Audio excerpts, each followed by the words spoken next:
This past weekend, in the middle of the night, well after midnight, Donald Trump decided to get on Truth Social and launch a new conspiracy theory, and then he immediately got angry at Mitch McConnell for not buying into this conspiracy theory that Donald Trump literally just launched. So Trump comes up with this crazy idea, puts it out there on Truth Social, and in the same post, yells at Mitch McConnell for not doing anything about the thing Trump just created and apparently hadn't told anybody yet. Makes total sense, right? Here is what Donald Trump put on Truth Social. Again, I don't know if he had woken up in the middle of the night and did this, or if he was still up, whatever, but it was well after midnight that he posted, quote, "It's becoming more and more obvious to me why the crazed Democrats are allowing millions and millions of totally unvetted migrants into our once great country. It's so they can vote. They are signing them up at a rapid pace without even knowing who the hell they are. It all makes sense now. Republicans better wake up and do something before it's too late. Are you listening, Mitch McConnell?" Do what? Well, first, let me start with the fact that I love that you call them the crazed Democrats, as if we're the ones waking up at 2 a.m. putting out conspiracy theories on social media. Nope, that's you, bud. You're the only crazy one around these parts. And then you're like, you got to do something. About what? About a thing that you just created that's not actually happening? Like, what do you want them to do? You got to be a little bit more specific with your instructions here, buddy, because they can't just do something about a thing that's not real. Don't you think for a second, folks, and this is why I love poking holes in conspiracy theories.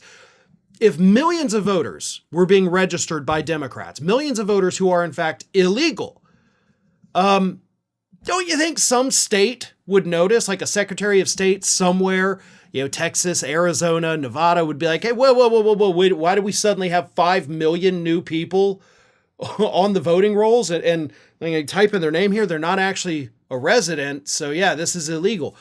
That's what would have happened.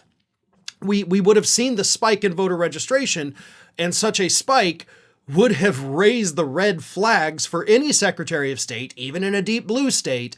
And they're going to be like, no, you can't do this. This is illegal. We're launching an investigation. But we have not seen a massive rise by millions and millions in new voter registrations for 2024. That's simply not a thing that has happened. So Trump, as per usual, is completely lying to everybody, knowing that they're not going to take the 5 seconds that it took me to poke a couple of holes in this conspiracy theory to show everybody that it's in fact not true.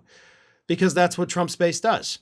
But what Trump is actually doing here is he's laying the groundwork for when he loses.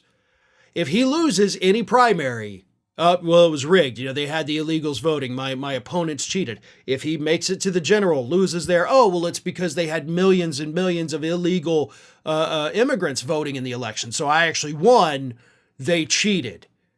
That's all he's doing, is he's laying the groundwork for the long game so that he can say without a doubt, because his supporters will believe it no matter what, that he was cheated out of another election, even though nothing could be further from the truth. He knows he is facing a very bad year. A year of his own design, by the way.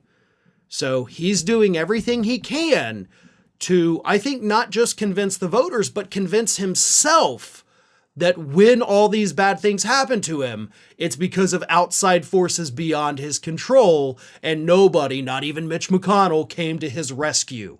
So had they done something, all the problems would be gone, right? That's what Trump is trying to do. Again, not just to convince his voters, but apparently to convince himself as well.